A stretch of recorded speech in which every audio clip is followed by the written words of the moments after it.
Salut! En ce premier jour d'avril, on entame déjà le deuxième trimestre des capsules quotidiennes. Alors ça va? Vous tenez le coup? Moi ça va bien en tout cas. Je me rends compte au fur et à mesure des vidéos que certains sujets vous intéressent plus que d'autres.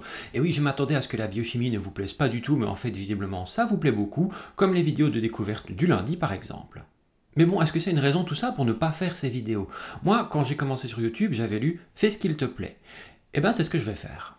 Bon, on entame le 4e mois des vidéos capsules quotidiennes, et comme vous le savez, la transition et la cohérence entre les différents sujets est pour moi totalement accessoire. Et donc, en ce 1er avril, le jour où on adore se faire des blagues, je vous propose de parler d'un sujet super sérieux. Et oui, car je vais vous expliquer ici les différents signes pour reconnaître un potentiel AVC. Il est donc très important pour vous de bien écouter cette vidéo, ça vous permettra peut-être de sauver une vie un jour. D'abord, commençons par la définition de l'AVC. L'AVC, c'est un accident vasculaire cérébral. Il s'agit d'un problème vasculaire, donc un problème au niveau d'un vaisseau sanguin, dans le cerveau.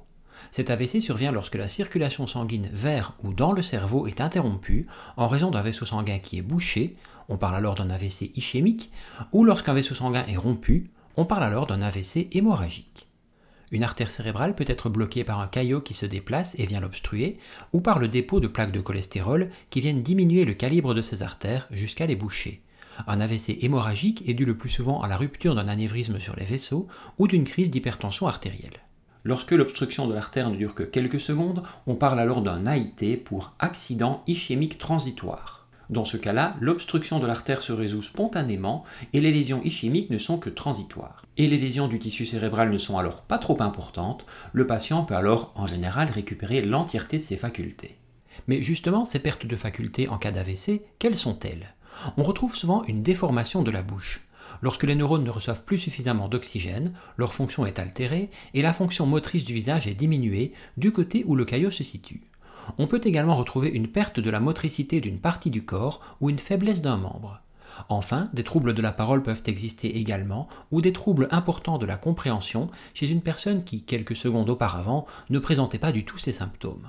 En résumé, l'AVC se diagnostique dans le grand public par la perte de facultés soudaines qui auparavant étaient très bien acquises, comme la sensibilité, la motricité ou la faculté de comprendre, de parler et de voir.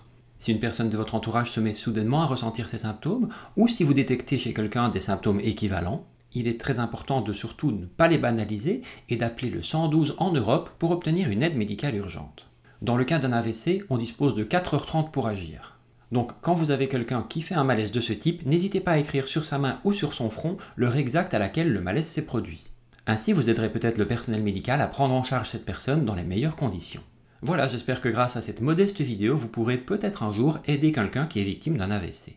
Attention, le pire que vous puissiez faire, c'est de banaliser la situation et de mettre la personne au lit en attendant le médecin qui viendra le lendemain. Ah oui, si vous faites ça, c'est trop tard. Allez, prenez soin de vous et à nouveau, bienvenue dans ce deuxième trimestre de vidéos quotidiennes. Merci pour votre soutien et à demain pour une prochaine capsule quotidienne. Bye.